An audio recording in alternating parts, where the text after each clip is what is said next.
বন্ধুগণ, আশা করি সবাই ভালো আছো। আজকের এই ভিডিওতে পদ প্রকরণ সম্পর্কে বিস্তারিত তথ্য তোমরা পেয়ে যাবে। প্রথমে জেনে নেওয়া যাক এই ভিডিওতে তোমরা কি কি শিখতে পারবে। প্রথম জানবে পদ কি তা তোমরা বলতে পারবে। 2 নম্বর জানবে পদের শ্রেণীবিভাগ তোমরা করতে পারবে। এবং 3 নম্বর যে কাজটি তোমরা এই ভিডিওর পরে পারবে সেটা হলো বিভিন্ন প্রকার পদের সংজ্ঞা উদাহরণ তোমরা অবশ্যই লিখতে পারবে। তো দেরি না করে শুরু করা যাক পদের শ্রেণীবিভাগ। পদকে আমরা সাধারণত 2 ভাগে বিভক্ত করতে পারি, একটা হলো নামপদ এবং ক্রিয়াপদ।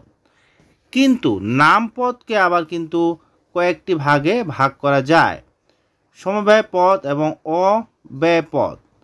এই স্বব্যয় পদের মধ্যে রয়েছে বিশেষ্য, বিশেষণ এবং সর্বনাম, এবং অব্যয় পদের মধ্যে একটি রয়েছে। এখন আরও গুরুত্বপূর্ণ তথ্য জেনে নেওয়া যাক যে আমরা একটি একটি করে চলে আসছি পদের শ্রেণীর মধ্যে।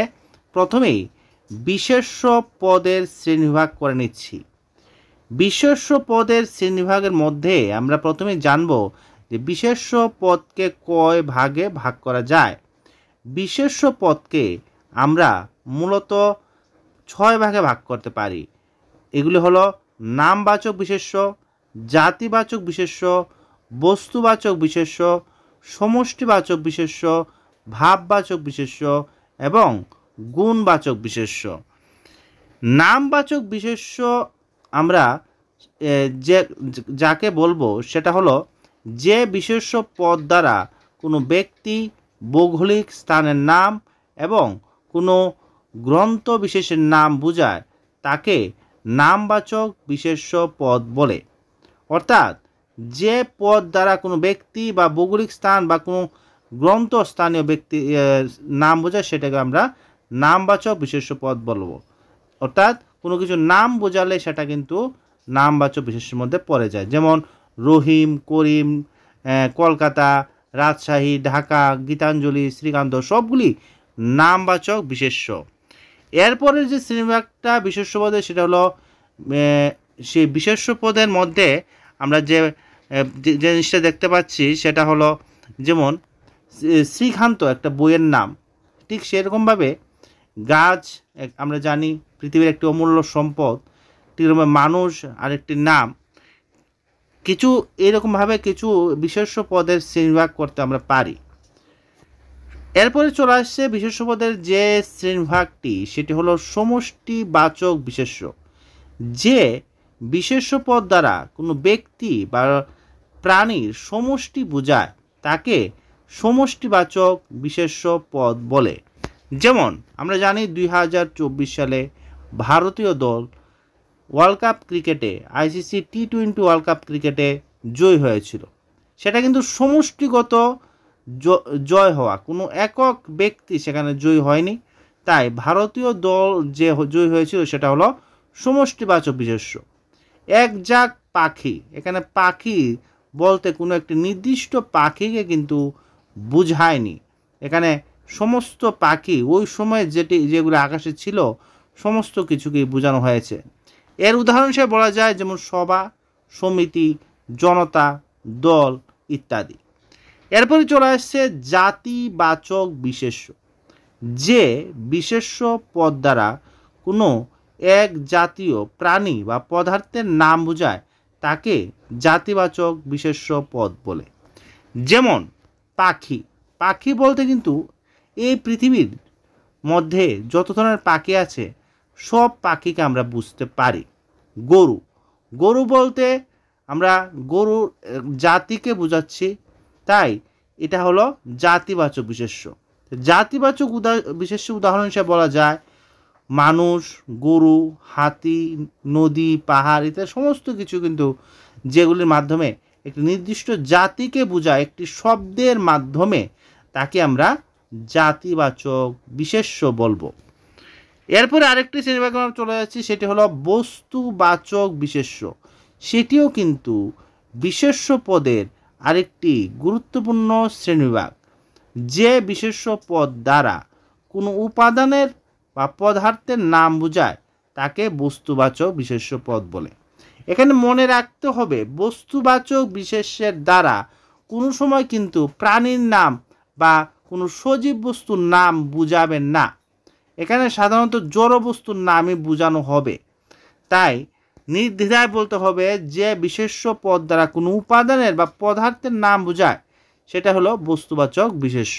যেমন মাটি, ইট, বালি, সিমেন্ট, এই সমস্ত কিছু, রড, এই সমস্ত কিছু কিন্তু বই, খাতা, কলম, আরও উদাহরণ হিসেবে বলা যায় বই, খাতা, কলম, লবণ, চিনি, আটা, ময়দা, সমস্ত কিছু কিন্তু বস্তুবাচক বিশেষ্য উদাহরণ।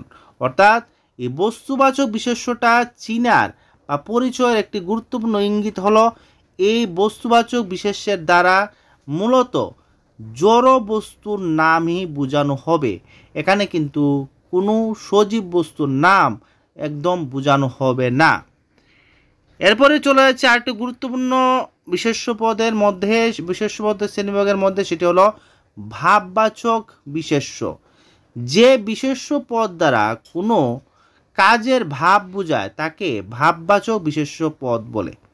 আগে বলছি ভাব অর্থাৎ মনের সঙ্গে সম্পর্কিত, মনের সঙ্গে কিন্তু ওতপ্রোতভাবে সম্পর্কিত, যেমন গমন, ভোজন, আরও উদাহরণ হিসেবে ধর্ষণ, শয়ন, দেখা, শোনা, এই সমস্ত কিছু যেগুলির মধ্যে ভাব বা আমাদের মনের ক্রিয়া প্রতিক্রিয়া রয়েছে সেগুলি কিন্তু ভাববাচক বিশেষ্যের প্রকৃষ্ট উদাহরণ।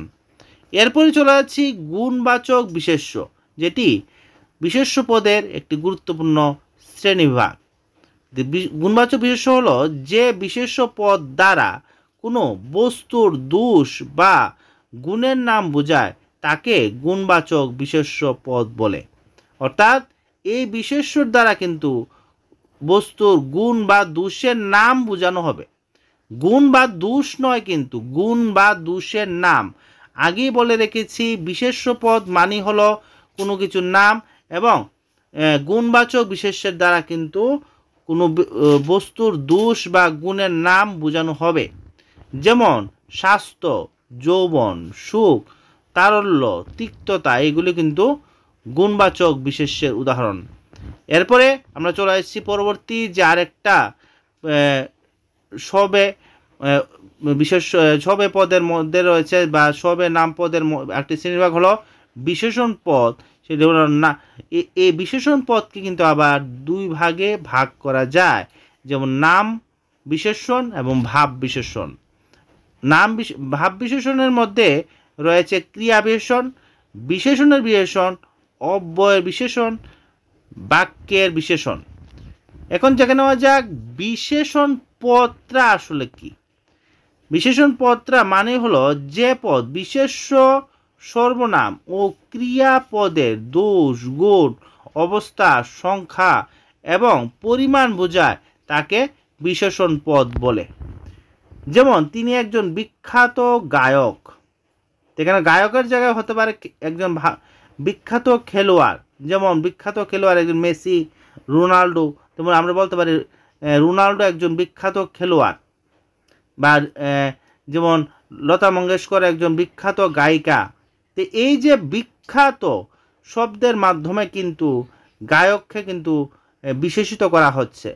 যেমন চলন্ত গাড়িতে উঠতে হয় না, এই চলন্ত মাধ্যমে কিন্তু ওই যে গাড়িটার যে বিশেষিত করা হচ্ছে তার মাধ্যমে সেটা বিশেষিত হয়েছে, তাই চলন্ত শব্দটি হলো বিশেষণ পদ। এরপরে যে বিশেষণ পদের শ্রেণীবিভাগ সেটা হলো নামবাচক বিশেষণ। যে বিশেষণ পদ বিশেষ্য ও সর্বনাম পদকে বিশেষিত করে তাকে নাম বিশেষণ বলে। যেমন সুন্দর ফুল সবাই পছন্দ করে, তো এই ফুলের একটি বিশেষণ হলো সুন্দর, এবং সেটা ফুলকে বিশেষিত করেছে। সে রূপবান এবং গুণমান। তাহলে এই দুটোই কিন্তু সে বলতে তো কোনো একটি নির্দিষ্ট ব্যক্তিকে বোঝাচ্ছে। এই সে বলতে যাকে বোঝে সে হতে পারে রাম, শ্যাম, যদু, মধু, যেও একজন ব্যক্তি হতে পারে। সেই ব্যক্তিটির রূপবান এবং গুণবান দুইটি কিন্তু তার মধ্যে রয়েছে। এরপরে চলে আসছে ভাব বিশেষণ। ভাব বিশেষণ বলতে কি বোঝায় আমরা একটু জেনে নেই। যে বিশেষণ পদ বিশেষ্য ও সর্বনাম পদ ছাড়া অন্য পদকে বিশেষিত করে তাকে ভাব বিশেষণ বলে। যেমন জুড়ে জুড়ে বায়ু বয়, খুব জোরে বায়ু বইছে, এই জুড়ে জুড়ে শব্দটা হলো কি ভাব বিশেষণ। এবং বাসটি অতি দ্রুত চলে, অতি দ্রুত শব্দটি হলো ভাব বিশেষণ একটি প্রকৃষ্ট উদাহরণ। অর্থাৎ যে ভাবনার সঙ্গে মনের ক্রিয়া ওতপ্রোতভাবে যুক্ত, সেটাই কিন্তু ভাব বিশেষণ একটি প্রকৃষ্ট দৃষ্টান্ত হতে পারে। এরপরে চলে আসছে ক্রিয়া বিশেষণ। যে পদ ক্রিয়া সংঘটনের ভাব, কাল বা রূপকে নির্দেশ করে তাকে ক্রিয়া বিশেষণ বলে।